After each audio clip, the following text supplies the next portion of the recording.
Pirates hold a cargo ship hostage until the Admiral called a legendary Navy veteran negotiator. Hello everyone. Before we begin today's story, I have a small favor to ask. Please hit subscribe and turn on the notification bell so you never miss our channel's new videos. It's quick, free, and the best way to support us in bringing you more dramatic stories. Your support means the world to us. Where are you watching from? Drop your city or country in the comments below. Thank you very much. Now, let's dive into today's story. The cargo ship, Ocean Breeze, had been navigating the open waters of the Caribbean when a group of pirates, armed and determined, boarded the vessel under the cover of night. Within moments, the pirates took control, forcing the crew to surrender. With weapons drawn, they locked the ship's crew in the lower levels, and the captain was bound to a chair in the command room. The pirates made a clear demand, an enormous ransom, or they would begin executing hostages. The tension was palpable as the crew, helpless and terrified, realized the dire situation they were in. Despite the urgency, the authorities were unable to do anything effective. Attempts to communicate with the pirates had failed. The pirates' demands were clear, and they were not interested in anything less than an outrageous sum of money. They were getting restless, their threats growing bolder with every passing hour. It was only a matter of time before they made good on their promises. The Coast Guard and military personnel had been notified, but they were too far away to provide immediate assistance.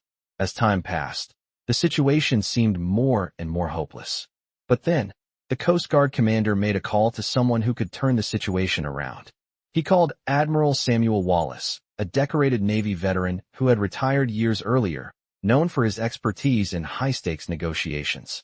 Wallace had a reputation for resolving hostage situations in ways that no one else could. The Admiral listened to the details of the situation calmly, then made his decision. He called upon a legendary negotiator, someone who had trained under his leadership.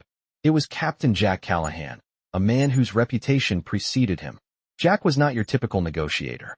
He had a calm demeanor, but the strength of his experience spoke volumes. He had defused the most dangerous situations in the past, earning the respect of everyone who worked with him. Wallace's voice was steady as he spoke to Captain Callahan, urging him to take control of the situation. Jack, however, didn't need any convincing. He had been in tougher situations, and this was just another challenge for him. He wasn't a man who would back down from anything. Within an hour, Jack was aboard a Coast Guard vessel, heading straight for the hijacked ship. As they approached, Jack stood at the bow, looking at the ship through binoculars. He knew the situation was tense, and there was no room for error. As soon as they reached the Ocean Breeze, the pirates made their demands known, but Jack, unfazed, stepped onto the ship with the unwavering confidence that only a man of his caliber could have. The pirates sneered at him, thinking they had an easy target, but Jack wasn't one to be intimidated. His calm voice echoed through the ship as he began to speak with the pirates. His first words were simple, yet powerful. "You don't need to do this. There's a better way." The pirates were confused, their leader challenging Jack with a smirk. But as Jack continued to speak, the tone shifted.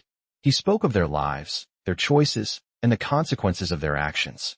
The pirates were still skeptical, but there was something about Jack's presence that made them hesitate. As he spoke, the crew watched from the sidelines, feeling the weight of the moment. Jack's words had a strange effect, like a calm wind cutting through the chaos. The pirates' resolve began to waver. It wasn't long before their leader signaled for a pause. Jack had gained their attention, and with every word, he was gaining their trust. As the conversation continued, the pirates' demeanor softened. Jack was patient, never rushing, always listening. The standoff was no longer a battle of strength, but a battle of wills. It was clear that Jack Callahan had the upper hand, and it wouldn't be long before the pirates surrendered, realizing that their best chance at survival was to release the hostages and walk away. When the pirate leader finally dropped his weapon and signaled for his crew to stand down, the tension lifted. The crew of the Ocean Breeze was free, and the pirates were taken into custody without a single shot fired. The Admiral's call had saved the day, thanks to the legendary skills of a Navy veteran who had been called back into action just when he was needed most. As the negotiation continued on the cargo ship, the pirates' behavior began to shift. The hardened faces of the pirates showed the first signs of doubt as Jack Callahan's calm unwavering presence continued to challenge their expectations. For hours, he sat with them in the dimly lit command room, speaking with a level of patience and respect that no one expected. The pirates, who had initially assumed this was just another negotiator, now found themselves questioning their own actions. The tension that had once gripped the ship now seemed to dissipate, like a heavy fog lifting. Jack knew exactly how to handle the situation. He wasn't just there to talk. He was there to listen. He asked about their pasts, their motivations, and their regrets. With every question, he chipped away at the hardened shell that surrounded their hearts, revealing the humanity beneath. It wasn't a miracle, it was experience. Jack had dealt with criminals, terrorists, and enemies of the state. But this time, the battle wasn't one of force, it was one of understanding. The pirates began to lower their weapons, hesitating for the first time. The captain of the pirates, a man with a scar that ran down the left side of his face, looked at Jack, his grip on his gun loosening. He had seen the world through a lens of violence, betrayal, and distrust. But Jack's words made him pause. "You don't have to do this," Jack said quietly. "There's another way. You can walk away from this." The pirate captain's hand trembled as he lowered his weapon. His crew, following his lead, did the same. They looked at each other, unsure of what to do next. Jack could see the change in them. He had cracked the walls they had built around themselves. They weren't bad men. They were men who had made bad decisions. And now, they were standing at the edge of redemption. Just as it seemed like the pirates might surrender, a loud crash echoed from the hallway. Jack stood up, his instincts kicking in. The door burst open, and a group of armed men rushed in, their weapons drawn. It wasn't the pirates' reinforcements, it was the military. Jack knew the situation could go from peaceful to violent in a matter of seconds if they didn't act quickly. "Stay calm," Jack said, his voice firm but calm. "This is still under control." The military personnel, unsure of what had just happened, looked at Jack for guidance. He waved them off, signaling for them to lower their weapons. The pirates looked from Jack to the soldiers, confusion and fear in their eyes. But Jack, with his years of experience, knew how to handle this delicate moment. "We're done here," he said to the pirates. "You can walk out of this. No more bloodshed." The pirate captain, his face a mixture of relief and disbelief, looked at Jack one last time. He nodded slowly, a silent acknowledgement of the negotiation that had just taken place. The pirates, one by one, dropped their weapons and walked toward the door. The tension that had once hung thick in the air now felt like a distant memory. As the pirates were escorted off the ship, Jack stood in the command room, his back to the crew and military personnel who had gathered to witness the outcome. He didn't need to look at them to know what they were thinking. They were in awe, not of his skill, but of his humanity. The pirates had surrendered without a single shot fired, something that seemed impossible just hours before. The ship's crew, once held captive, now walked free, their faces full of gratitude. As the pirates were taken away, Jack received a call from Admiral Wallace. "You did it, Jack," Wallace said, his voice filled with admiration. "You saved those men's lives." Jack simply nodded, though he was no longer interested in accolades. He had done what he came to do. The job was finished. And while the pirates would face justice for their actions, Jack knew that, for some of them, this encounter might have been the turning point in their lives. They had been given a choice, and they had chosen the right path. Jack looked out over the ocean, his gaze distant, as if he could see something far beyond the horizon. The world had a way of testing people, but Jack knew that no matter how hard the battle, there was always a chance for redemption, even for those who seemed beyond saving. The scene aboard the Ocean Breeze had changed drastically since Jack Callahan had entered the picture.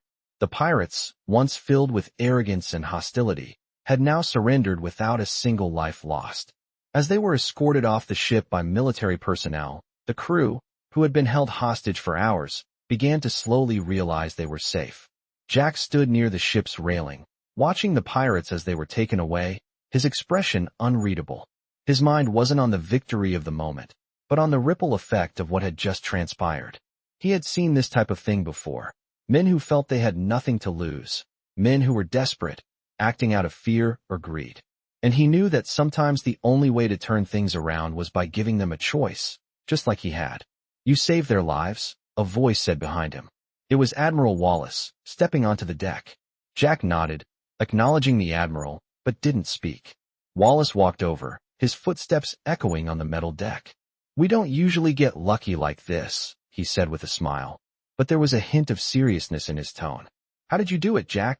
Jack turned to face the Admiral, his eyes calm but sharp. "I didn't do anything special," he replied quietly. "I just reminded them that they had a choice. Some people forget that." Wallace chuckled softly. "That's a skill not many have." Jack's gaze drifted back to the horizon, the sun beginning to set on the calm waters. "It's not a skill," Jack said. "It's just about listening. Everyone's got their story. You just have to figure out which one they're telling themselves and help them see a different way out." Wallace took a deep breath, clearly impressed. He had seen Jack in action before, but this time, something about the way Jack handled the situation struck him deeply. It wasn't just about being a negotiator. It was about understanding human nature, about knowing when to push and when to step back. "You know," Wallace said, breaking the silence, "I called you in for a reason. There's a mission coming up. A tough one. I want you to lead it." Jack's expression remained neutral. "What's the mission?" he asked, already sensing the gravity of the situation. Wallace hesitated for a moment before responding. "It's a hostage situation. Not much different from this one, but it's going to be in a war zone. We're talking about a large-scale operation, a whole village taken over. There's going to be a lot of pressure on us to act fast. The stakes are higher." Jack's eyes narrowed. This wasn't the first time he had been called to handle such a situation. But the stakes in a war zone were different. Lives were more fragile, and the pressure to make the right decision was magnified tenfold. "Why me?" Jack asked, his voice steady. "Because you've got something we need," Wallace said. "You've got a way of talking to people, of getting them to listen, even when they're desperate. You don't just defuse a situation, you make them see a way forward. And that's what we need in this upcoming mission. We need someone who can handle the pressure and get through to the people holding them. Someone who can negotiate peace in the middle of chaos." Jack stared out at the ocean for a moment, the weight of the Admiral's words sinking in. He knew what this meant. It meant stepping into the unknown again, into the kind of chaos he had left behind when he retired. But Jack wasn't one to shy away from difficult choices. "I'll do it," he said finally. Wallace smiled, relieved. "Good. I knew you would. I'll have the details sent to you. But we need to move fast. The clock's ticking." Jack nodded, turning back to the ship's railing, his mind already shifting to the new mission. The pirates were gone, the hostages were free, but the real work was just beginning. As the crew celebrated their freedom and the ship sailed smoothly ahead, Jack couldn't help but feel the weight of the responsibility that was now on his shoulders. In a war zone, the stakes were higher, and the choices were more dangerous. He knew that the line between success and failure was razor thin. And in that moment, he understood just how much the next mission would test everything he had learned over the years. As he prepared for what was to come, Jack thought about the pirates and the crew, about the lives he had saved. This was his calling, helping people find a way out when there seemed to be no way forward. And no matter how dangerous the mission ahead would be, he was ready. He had always been ready. The mission details arrived swiftly. Jack Callahan had been briefed fully by the Admiral's team, and the situation was even more dire than he had initially imagined. A small village, located in a conflict zone overseas, had been seized by a ruthless group of militants. Hostages, mostly civilians, were being held as human shields, and the militants were demanding an unspeakable sum of money, along with guarantees of safe passage out of the country. The situation was a powder keg, and every minute that passed was another step closer to disaster. Jack had already made up his mind. He would lead this mission. The Admiral knew this would not be easy. It was one thing to handle pirates on the high seas, but in a war zone, every decision Jack made could be the difference between life and death.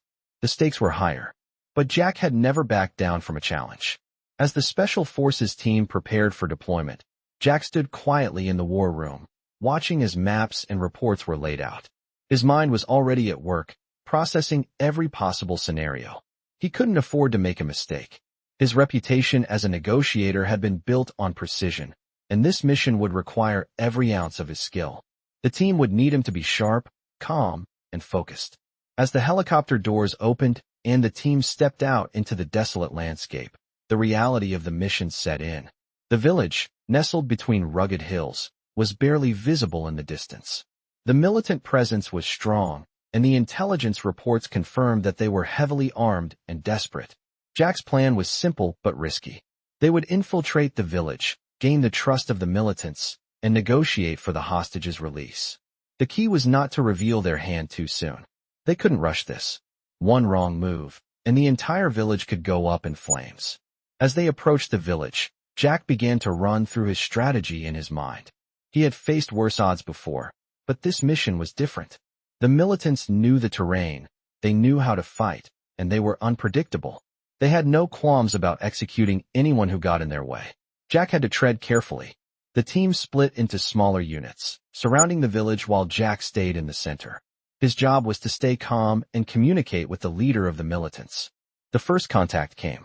Quickly, a militant, tall and broad-shouldered, stepped forward, his weapon slung over his shoulder. Jack had studied the man's profile. He was one of the leaders. His name was Amir, and he had been involved in several high-profile attacks in the region. Jack kept his posture neutral as he approached him. "We have no intention of violence," Jack said, his voice steady. "We are here to talk." Amir eyed him warily, but didn't immediately raise his weapon. "Talk." Amir's voice was low and thick with suspicion. "You think we'll just let you walk in and talk?" Jack nodded slowly, aware of the tension in the air. "I think you want a way out. And I think you know there are better options than keeping those hostages." Amir didn't respond immediately, but Jack could see the wheels turning in his mind. The militants had been on edge for hours, and Jack knew that the pressure of the situation was wearing them down. He had to give them a way out without appearing weak. "You don't want to fight," Jack continued. "Not today. Not like this.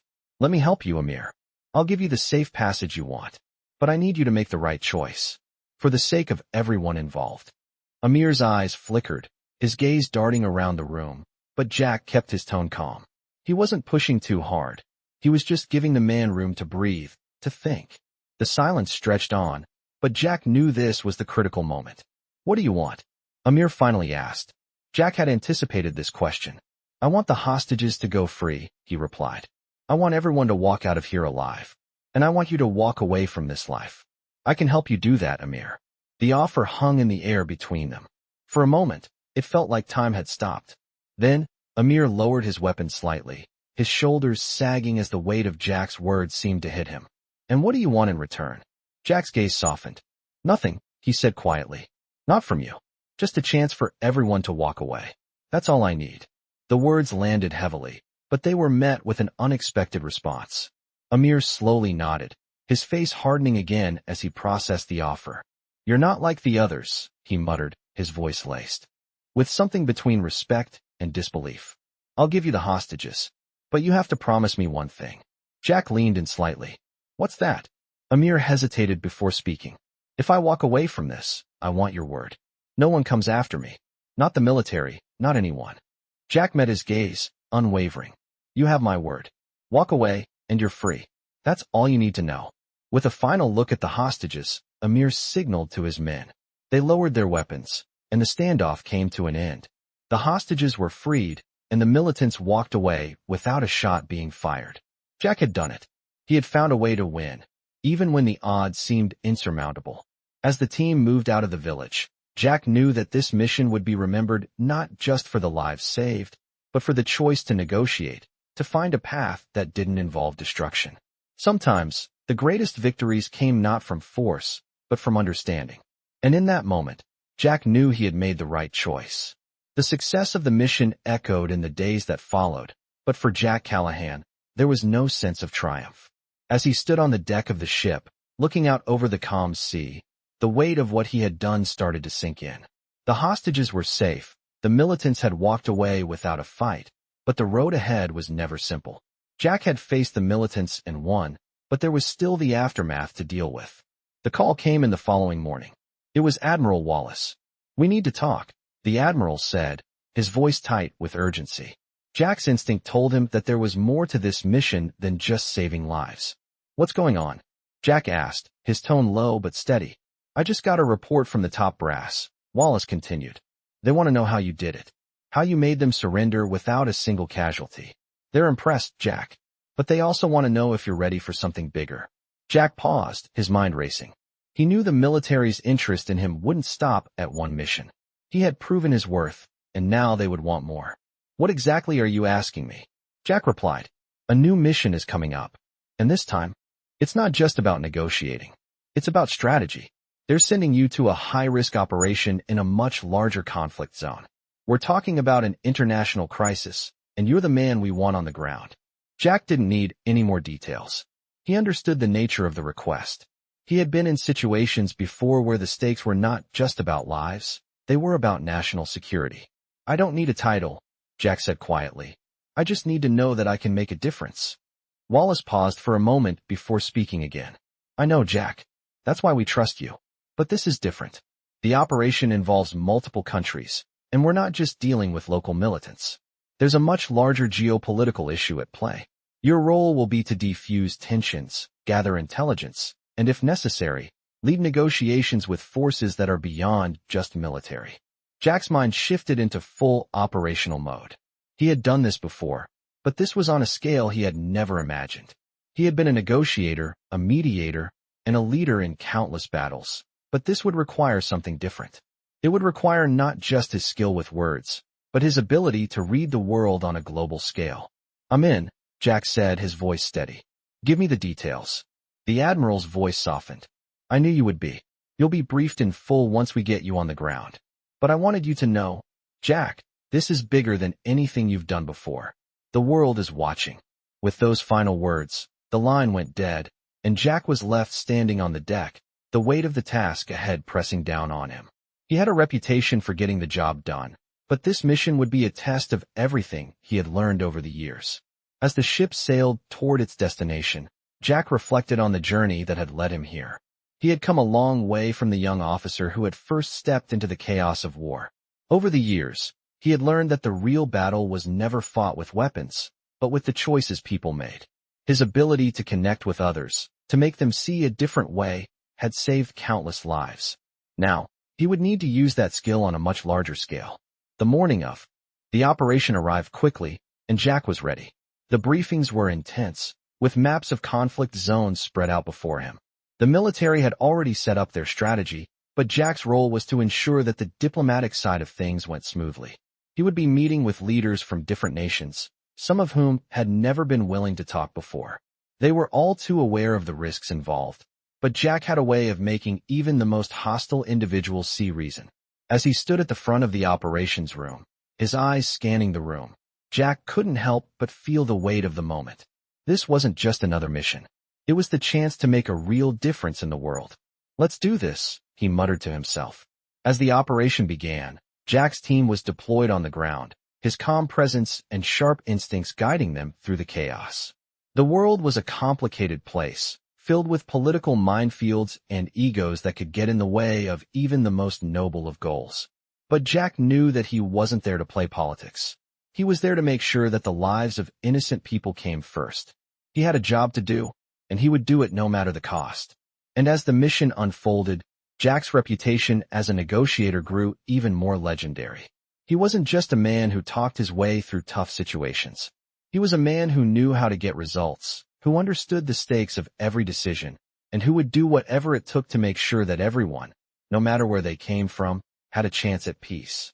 As Jack Callahan stood in the operations room, the weight of the world seemed to press down on his shoulders. The mission he had been preparing for had escalated into something far bigger than anyone had anticipated. The geopolitical tensions between multiple nations were now a reality that could not be ignored. The stakes had gone beyond the typical hostage situation. This was an international crisis, with implications that could reach far beyond the immediate region. The plan was set. Jack had already met with the leaders of the nations involved, each with their own agenda, their own fears, and their own distrust. The first round of negotiations had been challenging, but Jack had done what he did best. He had listened. He had calmed the situation, creating a space where dialogue could thrive. But the real test had only just begun. The next phase of the operation was to defuse the remaining threats, militant groups who had seized control of several strategic points and were prepared to fight to the death. Jack's role had shifted. No longer was he just a negotiator. Now, he was the linchpin in a delicate political and military operation. The negotiations had to be perfect. One wrong move, and it could set off a chain reaction of violence. His team had gathered intelligence, and Jack knew that the militants were growing desperate. They could sense the military presence closing in, and in their panic, they might lash out. The briefing for the next phase began in earnest. Maps of the conflict zones were spread out, and Jack studied them intently. The location of the militant strongholds had been pinpointed, but there was still a high risk of collateral damage. Innocent civilians were trapped in the middle of the conflict, caught between the militants and the military forces. Jack's job was to create a window of opportunity, one where peace could be achieved without further bloodshed. He was to enter the most dangerous of the strongholds, negotiate directly with the militant leaders, and find a way to convince them to stand down. It was a high-risk mission, one that would require his full focus and precision. As the operation commenced, Jack and his team moved out under the cover of darkness. Their objective was clear: approach the stronghold unnoticed, make contact with the militants, and de-escalate the situation. Jack's mind was sharp, his instincts honed by years of experience. He knew that this was a battle of nerves, one where a single word could tip the balance. His team moved silently, the only sound the crunch of gravel beneath their boots. As they reached the outskirts of the stronghold, Jack signaled for them to stop. He needed to get eyes on the situation before making a move. The militants had established a fortified perimeter, and the area was swarming with armed guards. It was a dangerous situation, but Jack had been in tighter spots before. The key was timing and patience.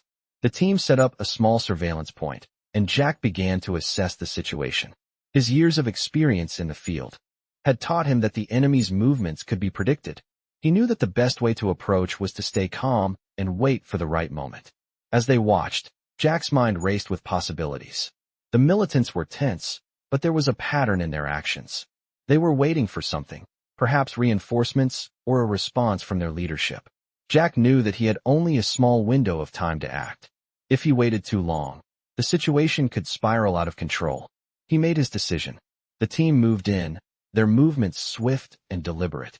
As they approached the stronghold, Jack's heart rate remained steady. He knew that the next few minutes would determine the fate of countless lives. When they finally breached the outer perimeter, the first contact was immediate. A group of militants spotted them and raised their weapons. Jack held his hand up, signaling his team to stop. He stepped forward, unarmed, his hands raised in a gesture of peace.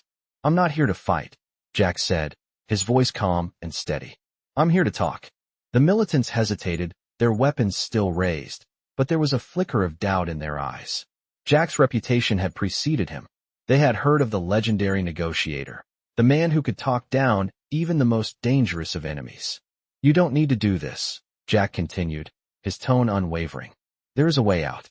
All of you can walk away from this, but only if you choose peace." The leader of the militants, a tall man with a weathered face, stepped forward. "And why should we listen to you?" he asked, his voice dripping with contempt. "Because I can give you what you want," Jack replied. "Safe passage, no retribution. But only if you put down your weapons and leave this place. This fight isn't yours to win. You have a choice." The tension in the air was palpable as the militants looked at one another, uncertainty creeping into their expressions. Jack's words hung in the air, heavy with the weight of their potential. As the leader of the militants considered his options, Jack remained still, his eyes never leaving the man's face. He knew that this was the turning point. One word, one wrong move, and everything could fall apart. After what felt like an eternity, the leader of the militants lowered his weapon. "We'll leave," he said, his voice begrudging. "But you'll have to guarantee our safety." Jack nodded. "You have my word." The militants, one by one, dropped their weapons and began to retreat. The team moved quickly to secure the area, ensuring that the civilians were safely escorted out of harm's way. As Jack watched the militants leave, he felt a sense of relief wash over him. Another conflict had been resolved without a single life lost. The mission had been a success, but Jack knew that there would always be more challenges ahead. For now, though, he allowed himself a moment of peace. This was why he did what he did. Because even in the darkest of times, there was always a chance for redemption. The success of the operation didn't bring the sense of victory Jack Callahan expected. As the team moved out of the conflict zone, Jack couldn't shake the weight of the decisions he had just made. The militants had surrendered, the civilians had been freed, and the mission had been a success. But the question still lingered in his mind. Was it enough? He had spent years negotiating with people who were just as desperate, just as broken, and just as human as the militants he had faced in the past days. The only difference now was the scale. The stakes had grown exponentially.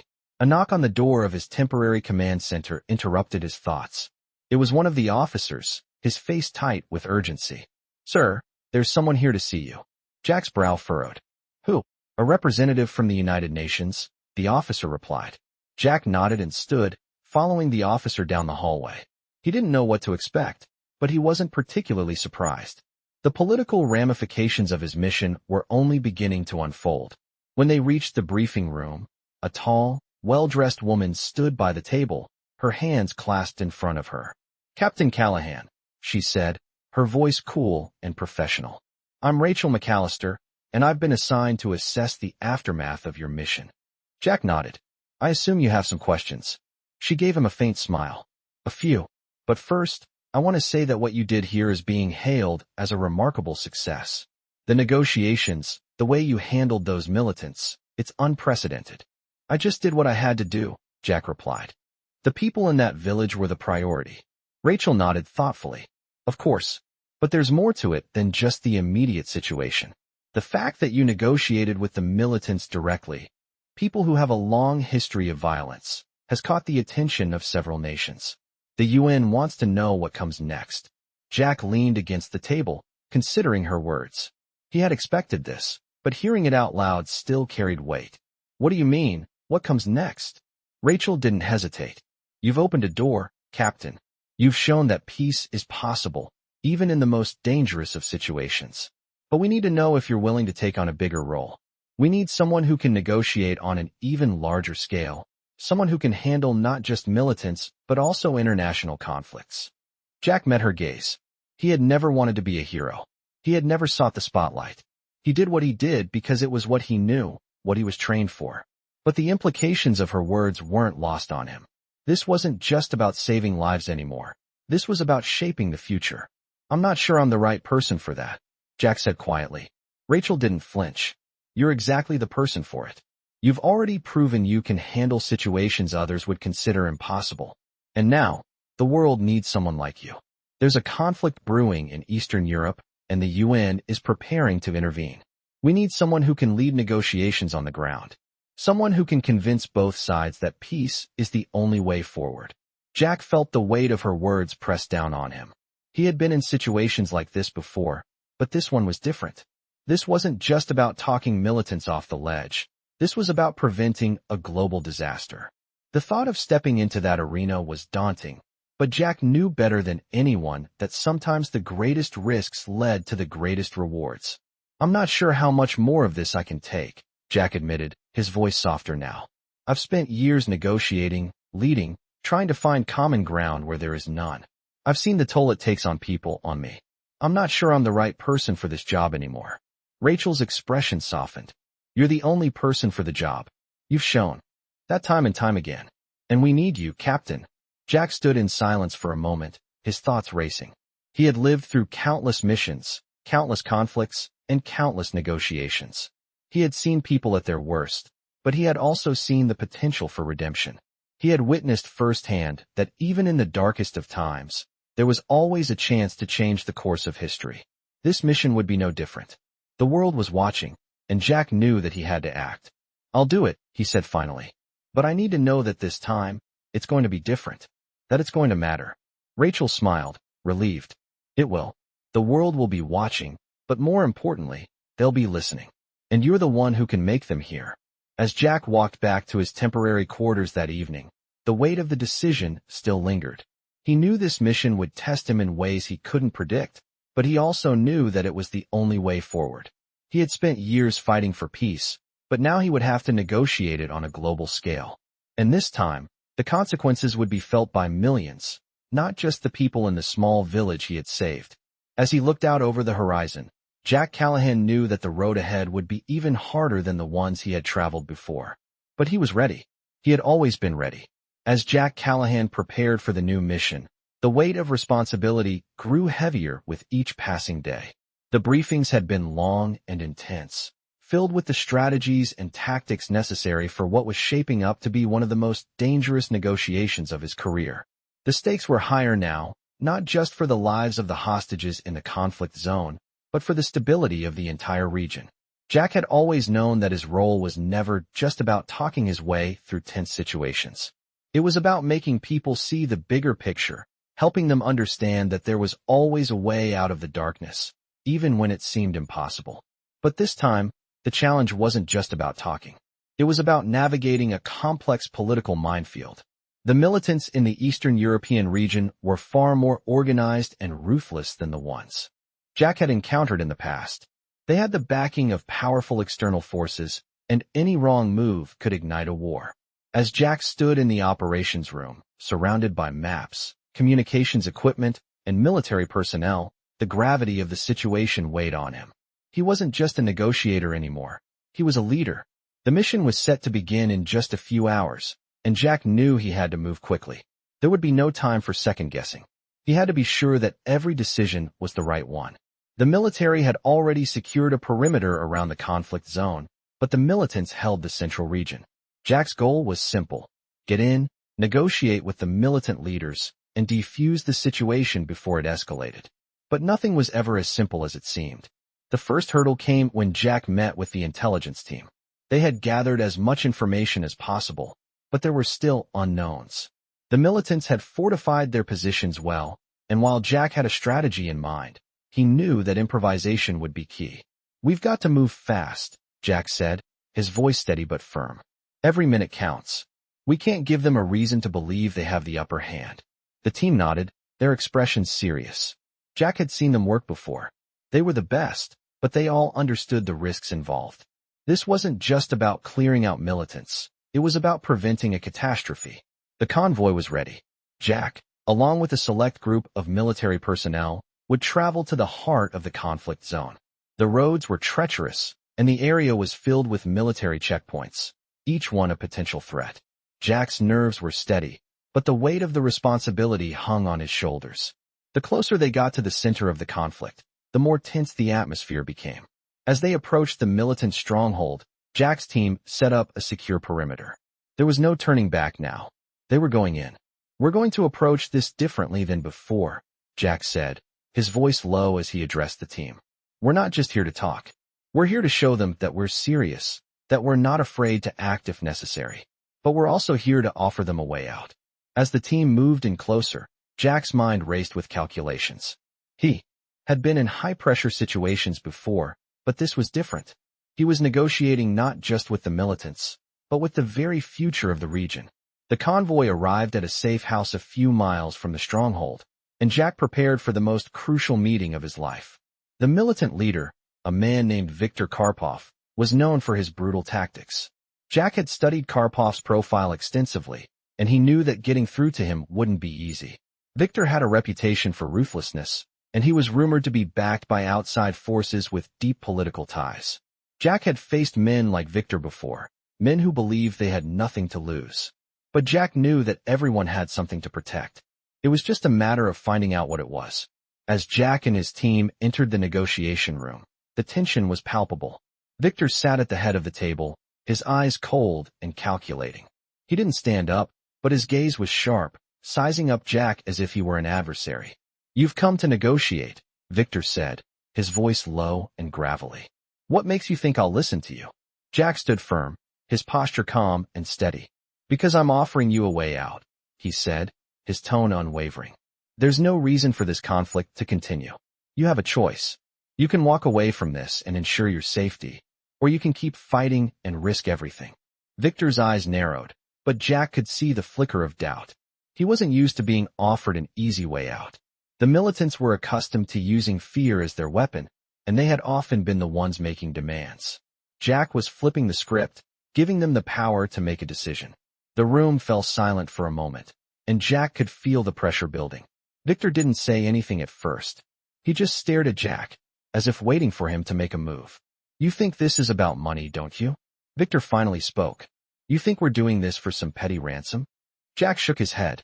"This is about more than money," he replied. "This is about your future. Your people's future. You can keep fighting, but where will it lead?" There's a better way, Viktor. You just have to take it. Viktor stood up slowly, his chair scraping against the floor. For a moment, Jack thought the meeting would go south, but then Viktor did something unexpected. He sat back down, his face hardening. You're right, he said, his voice tinged with reluctance. We've been fighting for so long. We've forgotten what we're fighting for. The tension in the room shifted, and Jack knew that this was the moment. The negotiation wasn't over, but the door had opened. Viktor had acknowledged that peace was possible. It was the first step. Jack nodded. You don't have to fight anymore, he said quietly. But the choice is yours. Make it count. The silence in the room was thick, as Viktor Karpov sat back down, his posture shifting from hostile to something more contemplative. Jack could feel the air change, a shift from confrontation to a tentative opening. He had expected resistance, but the doubt in Viktor's eyes told him that something had changed. The militant leader was not entirely convinced, but the cracks in his armor were beginning to show.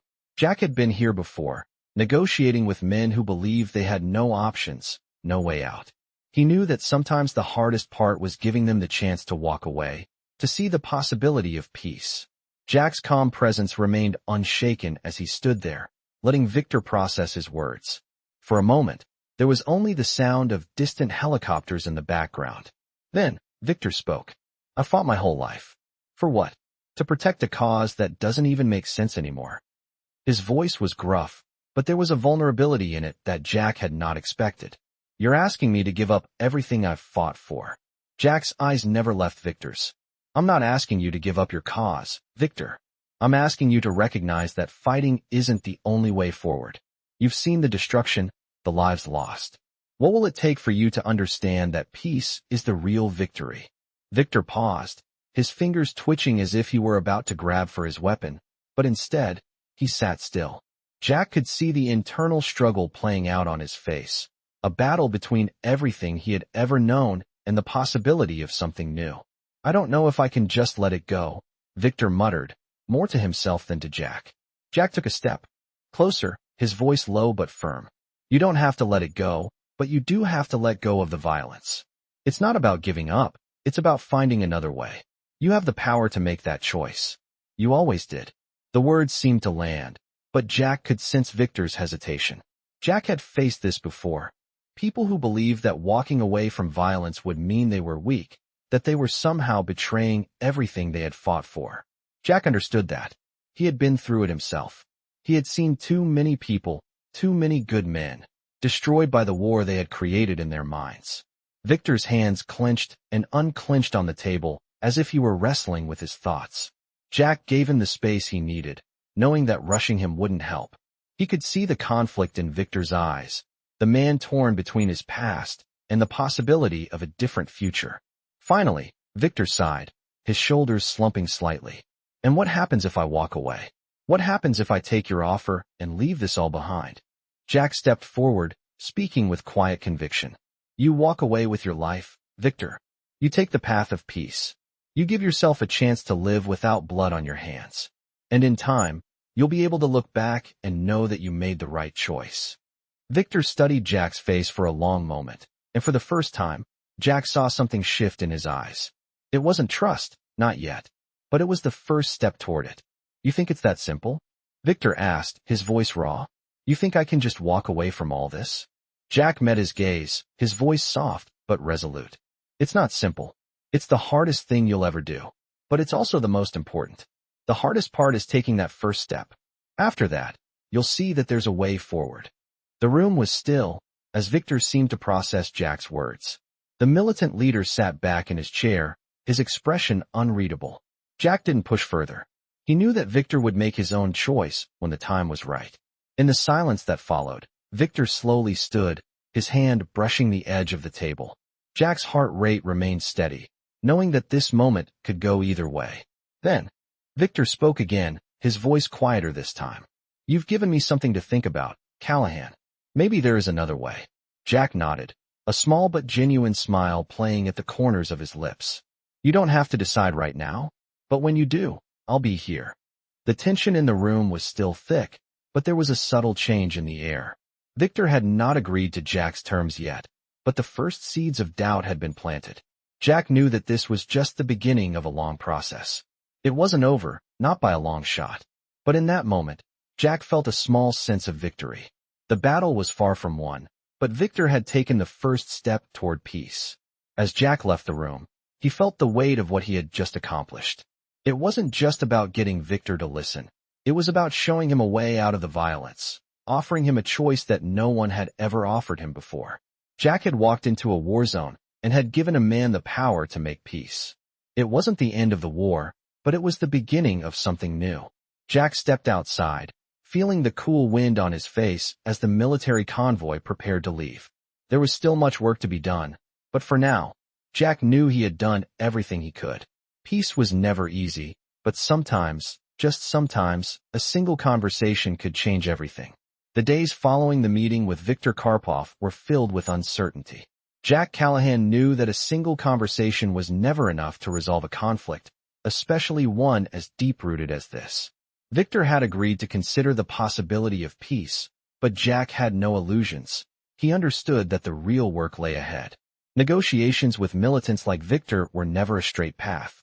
Even the smallest misstep could ignite violence, and Jack's role was far from over. But for now, the quiet in the camp was a welcome relief. It had been days since the operation began, and Jack had seen nothing but tension and conflict. The opportunity to catch his breath was rare, but it wouldn't last. The next stage of the mission was coming soon, and Jack had to be ready. The phone call came late that evening. It was Rachel McAllister from the United Nations, the same representative who had approached him before. "Captain Callahan," she said, her tone sharp but professional. "We have a situation." Jack felt his pulse quicken. "What kind of situation?" "Viktor Karpov has made contact," Rachel continued. "He wants to meet again. He says he's ready to discuss terms. We believe he's ready to negotiate a full ceasefire, but we're not sure what's behind this sudden shift. We need you to go in and assess the situation." Jack's mind raced. He had expected Viktor to resist, to drag out the process, but not this quickly. Could it be a trap? Jack knew better than to get his hopes up. "I'm on my way," he said, already reaching for his gear. As Jack arrived at the meeting location, a quiet tension hung in the air. The convoy moved cautiously through the rugged terrain, approaching the spot where Viktor had agreed to meet. Jack could see the militants moving into position, their eyes darting nervously. No one fully trusted the ceasefire, not yet. They were all waiting for someone to make the first move. Jack took a deep breath as he stepped out of the vehicle. It wasn't the first time he'd been in this kind of situation, but it never got easier. This was more than just a conversation. It was a critical moment that could either spark peace or plunge the region into chaos. Viktor was already waiting for him when he arrived, standing outside a fortified building, his arms crossed. His face was unreadable, but his eyes showed signs of wear. The man had lived through years of conflict, and Jack knew it had left its mark on him. "You came," Viktor said, his voice a mixture of suspicion and reluctant respect. Jack nodded. "You called for a meeting. I'm here." Viktor paused for a long moment, studying Jack as if deciding whether or not to trust him.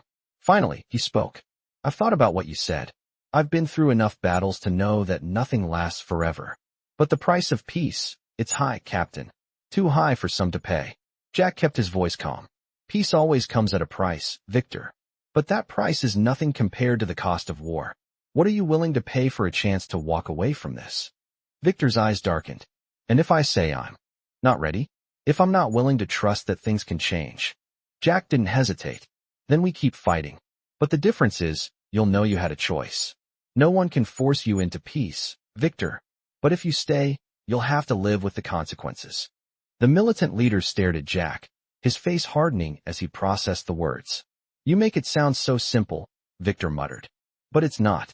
There are others who won't agree. My people." His voice trailed off, as if he was unsure how to finish the thought. Jack stepped forward slightly, speaking with the same quiet conviction that had gotten him this far. "Your people want to live, Viktor. They want safety. They want their families to survive. They don't want to die for a cause that no longer makes sense. You have the power to give them that chance." Viktor's hand twitched, and for a moment, Jack thought the conversation might take a violent turn. But instead, Viktor looked away, his gaze dropping to the ground as if he were searching for something, perhaps the right words, or perhaps the strength to make the decision. I don't know if I can trust anyone anymore, Viktor said softly. But I don't know if I can keep doing this either. Jack's expression softened. You don't have to do it alone. But you have to decide. The world isn't going to wait for you, Viktor. The longer you wait, the harder it will be to walk away. Viktor remained silent for a moment, then finally spoke, his voice barely above a whisper. And if I choose peace? What happens to me? What happens to my men? Jack stepped closer. You'll have the chance to live, Viktor. No one will come after you. You'll have the opportunity to start over. Viktor looked up at him, his eyes filled with a mix of doubt and hope. You're offering me a way out, he said. But is it real? Can I really trust you? Jack's gaze didn't waver. I'm offering you a chance to make it real. But the choice is yours, Viktor. You're the one who has to take that step. There was a long pause before Viktor finally nodded, a resigned look crossing his face. All right, he said, his voice quieter than before. Let's talk about terms. Jack's heart beat a little faster. This was the breakthrough he had been waiting for.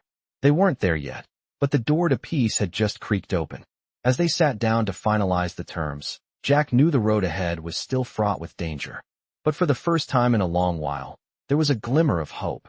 Viktor had made the first real step toward peace. And Jack Callahan, as always, would be there to help him cross the line. The next few days were critical. Jack Callahan had managed to get Viktor Karpov to the table, but the real challenge had only just begun. The terms of the ceasefire had been tentatively agreed upon, but there was still so much to iron out.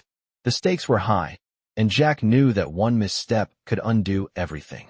The tension between the nations involved was thick, and the leaders, while eager to negotiate peace, were also ready to jump at the slightest provocation.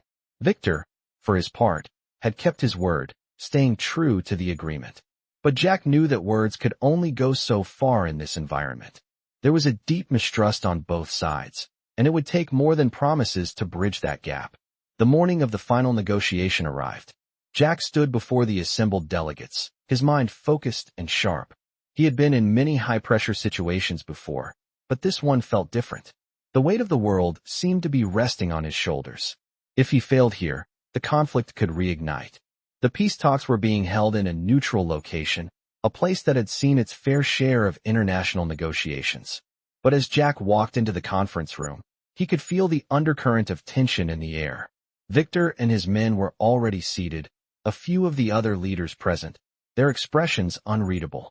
The representatives from the United Nations and the various governments involved were already in their places, their attention on the proceedings. Jack took a deep breath and addressed the room. We are here today to put an end to this conflict, he began, his voice steady and authoritative. But that won't happen